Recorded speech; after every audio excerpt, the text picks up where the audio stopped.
A debate on ethical warfare belongs to Legion Alchemist Albina's journal, The Front Lines. For the previous fortnight, the smell of Greek fire reeked from the ashes of the dead New Corsian defenders strewn across the front line of the scorched battlefield. Smoke still rose from their oil-soaked remains as nightfall approached on that Souls Day. Admiring my creation's handiwork, I entertained the protest of a few New Corsian prisoners. The significant philosophers sought to unnerve me with rhetoric concerning ethical warfare in this so-called Age of Enlightenment.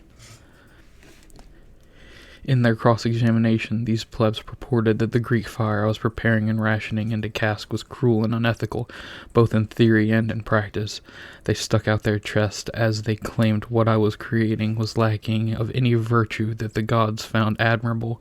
I laughed heartily at their intellectual barbs and then returned in kind. I reminded these Socratic imbeciles that there were only two truths in regards to the ethics of war. First, those with power who fail to use it to their advantage are nothing more than wasteful fools.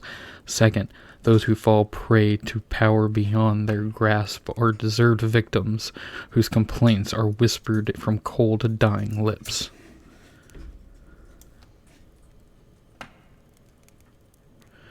Second debate on ethical warfare belongs to Legion Alchemist Albina's journal, The Front Lines. When dawn broke the next day, the New Corsians were at it again, seeking to dissuade me in my purpose. The cask of Hydra's breath, my modified version of Greek fire, would soon be dispatched to set ablaze their kinsmen on the front line once more. All is just and virtuous for the glory of Rome and the 19th Legion, I told them. The cask of my handiwork sat stacked in rows only a few feet from their holding pit.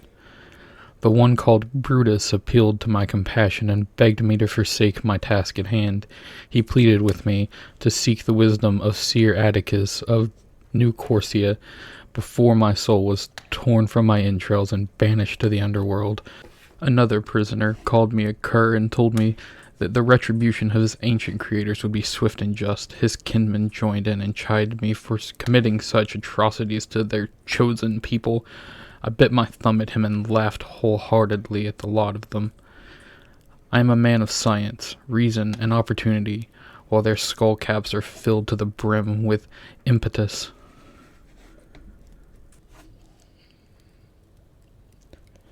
The final debate on ethical warfare belongs to Legion Alchemist Albina's journal, The Front Lines. Damn their New Corsian tongues. Will their reprimanding never cease? Will their tongues never fall lame in their maddening acts of oratory? Brutus, acting as the voice and statesman of the New Corsian rabble, bombarded my poor ears for hours on end. His spineless voice hurled insults to provoke me and challenge me to engage him in spirited debate. I offered draughts of wine to any legionnaire who would shudder his infuriating gob with a stone from their sling. 20 times I watched stone meet bone. I smiled as the light faded from his pretentious eyes, only to have Brutus's voice resume as he crawled his way back from the dead.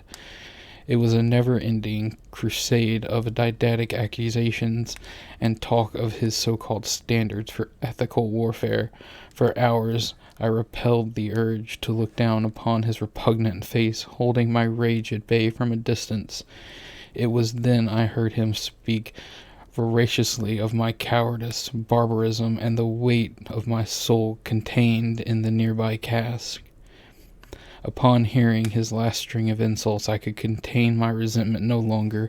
I loomed over the pit and stared down at the lot of them, casting a shadow of worthy Pluto himself.